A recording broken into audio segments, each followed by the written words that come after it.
I am not a member of the Hizmet movement. I have no connection to other than reading and studying his work with Fethullah Gülen, but I am very, very, very familiar of the work that is being done around the world. I just had the opportunity to travel to the Balkans and met with a lot of the people that are connected from the grade school of the Hizmet movement schools to the high schools and to the colleges and to the universities that are all connected to the Hizmet movement. And looking at the work that they are doing in the Balkans, I'm very familiar with the work that they are doing in Senegal with some of the schools with some of his schools that are there.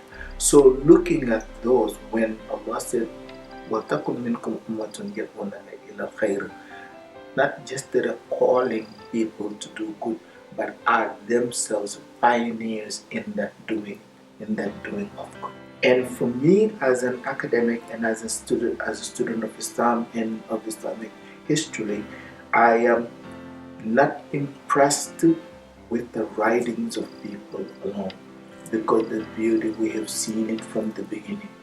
When we look at somebody like Fethullah Gülen,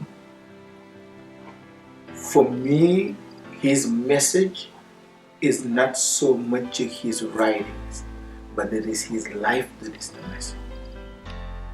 That's why, to me, he is important for this generation and for the generations to come.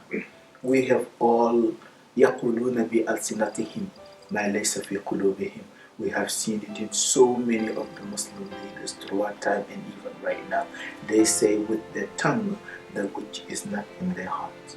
From 1958, when he started to preach in coffee shops and masajids, yes, but in coffee shops and at street corners, his life, when you get to the point where your life itself is a message, where you are respected and revered all over the world, where you have organizations that are literally connected with you, that are spending millions and millions of dollars for the good of the world, and you see the way he lives and where he lives, you see the way he dresses and how he dresses, and you see what he eats and how he eats, then for me, this is a model, because I believe very strongly, and I say this in national conferences all over the country, we do not need more Huffaz of the Quran.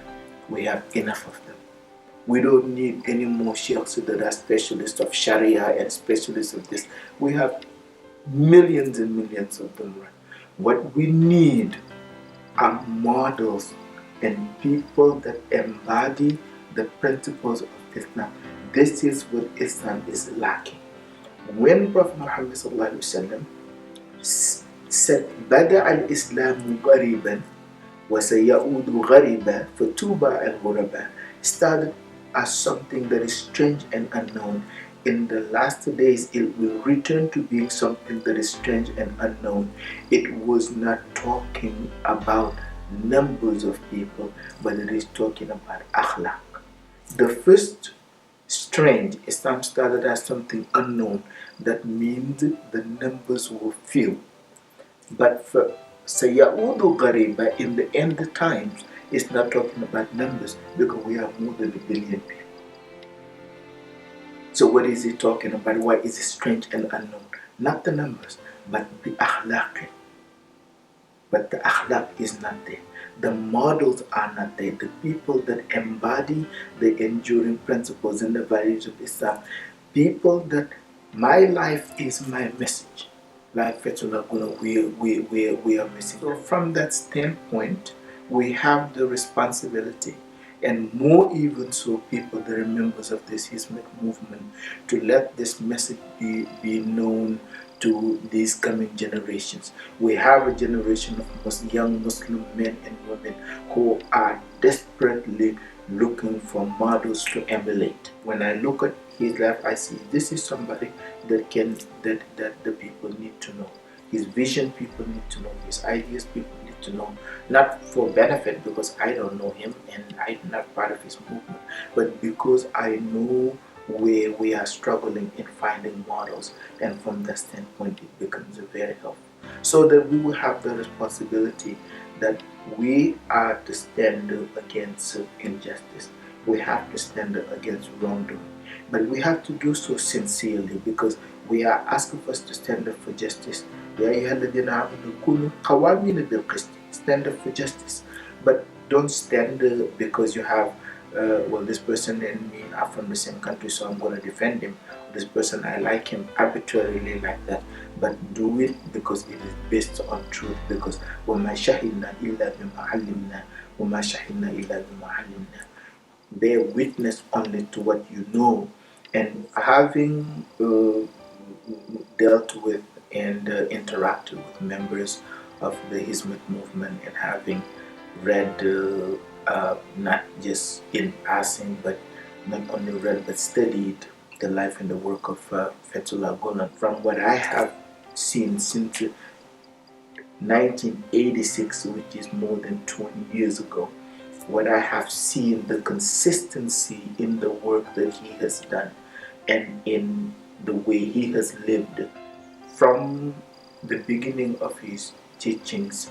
How can somebody who says that the only way you are going to get people to accept your ideas is through persuasion, and that terrorizing people into accepting your ideas, Fethullah Gülen calls them in one of his works people who are intellectually bankrupt, are the people that force people to abide to believe, which is what a lot of these groups, the ISIS and these and their sympathizers are doing.